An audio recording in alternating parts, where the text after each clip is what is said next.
Lieutenant general retired فیض حمید کے خلاف court martial کی کارروائی کے دوران مزید 3 ریٹائرڈ فوجی افسر گرفتار۔ بریگیڈیئر ریٹائرڈ غفار، بریگیڈیئر ریٹائرڈ نعیم، کرنل ریٹائرڈ آصم خان شامل۔ تینوں ریٹائرڈ افسر فوجی نظم و ضبط کے خلاف اپنے اقدامات کی وجہ سے فوجی تحویل میں ہیں۔ سیاسی مقاصد کے لیے ملی بھگت سے عدم استحکام کو ہوا دینے میں ملوث 5 ریٹائرڈ فوجی افسروں اور ان کے ساتھیوں کے خلاف تحقیقات جاری۔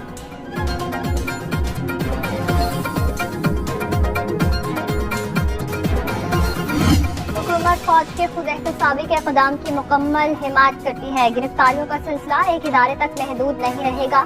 وفاقی وزیر اطلاعات عطا تارڑ کی لاہور میں میڈیا سے گفتگو، کہا پی ٹی آئی کی ماں پر سازشیں کی جا رہی ہیں۔ فیض حمید کی گرفتاری اور تحقیقات کے بعد مزید گرفتاریاں ہوئیں، جن سے پیغام رسانی بھی کی جاتی رہی۔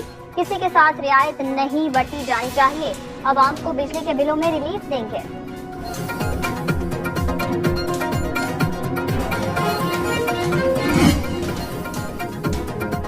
فیض حمید سے میرا کوئی تعلق نہیں، بانی پی ٹی آئی کے اڈیالہ جیل میں صحافیوں سے گفتگو، بولے فیض حمید اثاثہ تھے جسے ضائع کر دیا گیا۔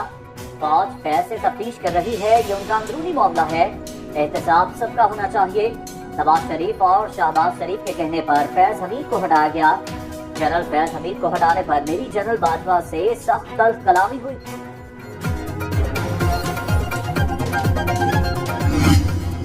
پیپلز پارٹی کا فیض حمید سمیت تمام گرفتاریوں کا خیر مقدم۔ سینئر وزیر سینٹ شرجیل میمن کی کراچی میں نیوز کانفرنس، بولے بانی پی ٹی آئی 9 مئی کے ماسٹر مائنڈ، گرفتار افراد سہولت کار تھے۔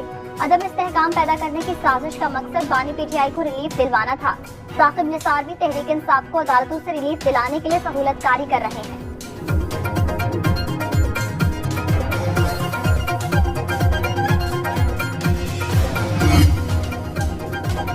پاکستان کے موجودہ حالات کا مجھ سے کوئی تعلق نہیں، سابق چیف جسٹس ساجد نثار کی لندن میں میڈیا سے گفتگو، بولے میرے خلاف جھوٹی خبریں پھیلائی جا رہی ہیں۔ اپنی طے شدہ مصروفیات کے تحت 7 اگست کو لندن پہنچا۔ ہر سال 3 ہفتے ملک سے باہر گزارتا ہوں، لندن کے بعد اسکاٹ لینڈ اور ناروے بھی جاؤں گا۔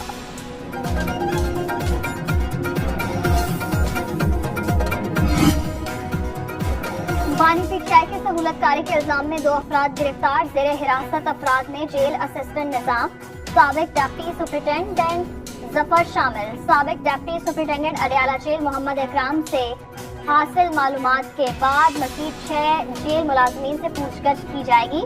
بانی پی ٹی آئی کو موبائل فون فراہم کرنے سے متعلق بھی پیش رفت، 3 یورپی ممالک کے نمبر پر بنائے گئے واٹس ایپ کے استعمال کے شواہد مل گئے۔ بانی پی ٹی آئی کی سہولت کاری اور پیغام رسانی کے معاملات پر جیل انتظامیہ کی آج میٹنگ ہونے کا امکان ہے۔ شرپسند عوام اور مسلح افواج میں خلیج پیدا کرنا چاہتے ہیں، قوم کی غیر متزلزل حمایت سے مضمون مقاصد اور ارادوں کو ناکام بنایا جائے گا۔ Army chief general Asim Munir کا پاک فوج کے ویٹرنز کے اعزاز میں استقبالیہ، دشمن عناصر کی جعلی خبروں اور پروپیگنڈے کے گھناؤنے خطرے سے بھی خبردار کرتے ہوئے کہا، یہ پروپیگنڈا عوام اور مسلح افواج کے درمیان تعلقات کو کمزور کرنے کے لیے کیا جاتا ہے۔ ویٹرن سمیت قوم کی غیر متزلزل حمایت ایسی تمام فضول کوششوں کو ناکام بنائیں۔ سوشل میڈیا پر متنازع مواد روکنے کا پلان، فائر وال کی تنصیب کا دوسرا ٹرائل کامیابی سے مکمل۔ فائر وال ڈیپ پیکٹ انسپیکشن کی صلاحیت کی حامل ہے۔ پروپیگنڈا پوائنٹس کی نشاندہی کے ساتھ ساتھ قومی سلامتی کے خلاف کام کرنے والی آئی ڈیز کو بلاک کیا جا سکے گا۔ ملک بھر میں 2 سے 3 روز میں انٹرنیٹ سروس مکمل طور پر بحال ہونے کا امکان۔ وزیر مملکت برائے آئی ٹی شیزا فاطمہ کہتی ہیں، دنیا بھر میں حکومتیں سائبر سیکیورٹی کے لیے فائر وال انسٹال کرتی ہیں، انٹرنیٹ کی رفتار کم ہونے سے متعلق رپورٹ طلب کرتی ہیں۔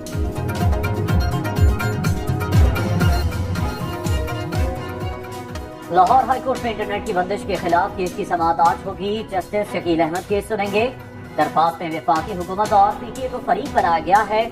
سینیٹ قائمہ کمیٹی برائے انفارمیشن نے انٹرنیٹ کی سست رفتاری سے ہونے والے نقصانات کی تفصیلات طلب کر لی۔ سیکرٹری آئی ٹی نے سروس متاثر ہونے کا ملبہ موبائل آپریٹرز پر ڈال دیا۔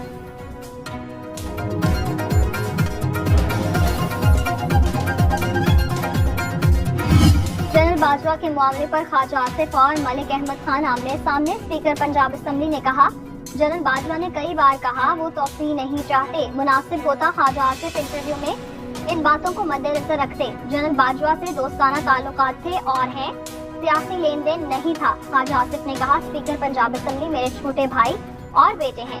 ملک احمد خان سے متعلق بات کر کے کوئی نیا تنازع کھڑا نہیں کرنا چاہتا۔ حکومت گرنے کے سوال پر بولے اپوزیشن نے خود کو حوصلہ بھی تو دینا ہوتا ہے۔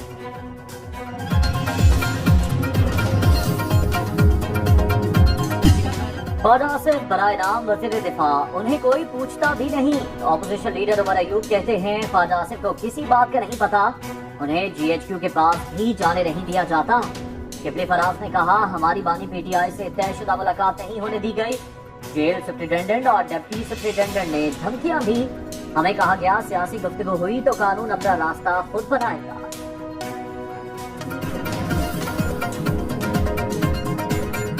ایک سپرنٹینڈنٹ اور ایک ڈپٹی سپرنٹینڈنٹ آ کے وہ ہمیں دھمکی دیتا ہے کہ قانون پڑھتا ہے کہ جی اگر آپ نے سیاسی گفتگو کی تو پھر قانون اپنا راستہ لے گا۔ بانی پی ٹی آئی اور بشرا بی بی کے خلاف 190 million pound reference. Adiala jail میں احتساب عدالت کے جج ناصر جاوید رانا نے سماعت کی۔ نیب کے تفتیشی آفیسر عمر ندیم پر آج 5ویں مرتبہ بھی جرح نہ ہو سکی۔ وکلا صفائی کی سماعت ملتوی کرنے کی استدعا، عدالت نے سماعت 17 اگست تک ملتوی کر دی۔ اسلام آباد ہائی کورٹ میں توشہ خانہ کیس کی سماعت 21 اگست تک ملتوی۔ جسٹس میاں گل حسن اورنگزیب نے ریمارکس دیے ہم آئندہ تاریخ پر اس کیس کو فکس کریں گے۔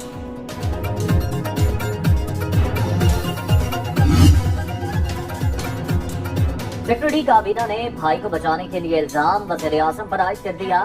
چیف جسٹس قاضی فائز عیسیٰ کامران علی افضل پر برہم۔ ماگلا ہلز نیشنل پارک میں کمرشل سرگرمیوں اور ہاؤسنگ سوسائٹی سے متعلق کیس کی سماعت۔ چیف جسٹس نے کہا کیوں نہ آپ پر فرد جرم عائد کر دیں، سچ بتائیں وائلڈ لائف محکمے کے نوٹیفیکیشن کے پیچھے کون ہے۔ سیکرٹری کابینہ نے جواب دیا میرے علم میں نہیں۔ چیئرمین وائلڈ لائف کی تبدیلی کے احکامات وزیر اعظم نے جاری کیے۔ چیف جسٹس نے کہا سیکرٹری کابینہ نے وزیر اعظم کو بس کے نیچے دھکا دے دیا۔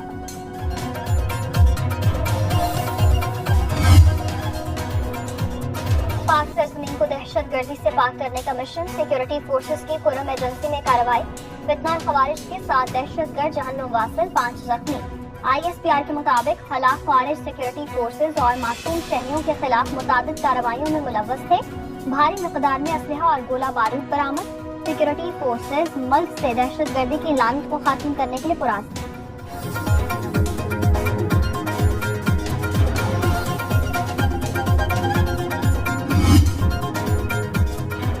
بجلی کے بل عوام کے لیے ناقابل برداشت ہو گئے۔ مشکل ترین حالات میں عوام کو ریلیف دینا حکومت کی صلاحیتوں کا امتحان۔ نواز شریف کی نون لیگی مشاورتی اجلاس میں گفتگو، کہا ملک کو پی ٹی آئی کی لائی تباہ مہنگائی اور ڈیفالٹ سے بچانا ہے۔ مسلم لیگ نون نے ہمیشہ ملک کو مشکلات سے نکالا۔ اجلاس میں وزیر اعظم شہباز شریف کی قومی معاشی ایجنڈے پر بریفنگ۔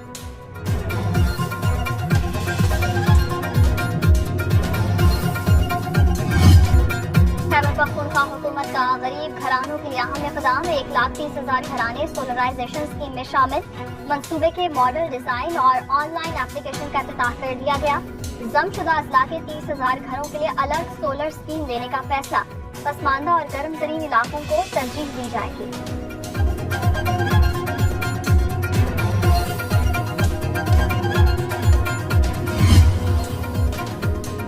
تحریک انصاف میں شدید اندرونی اختلافات۔ تحریک انصاف پنجاب کے صدر حماد حسن نے پارٹی عہدہ چھوڑ دیا، کہا پنجاب کی تنظیم کے حوالے سے اہم فیصلوں میں میری رائے نہیں لی گئی۔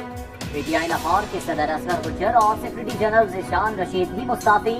عمر ایوب نے رد عمل میں کہا حماد حسن آپ نے پارٹی کے لیے انتھک محنت کی، آپ کا استعفیٰ منظور نہیں کیا جاتا۔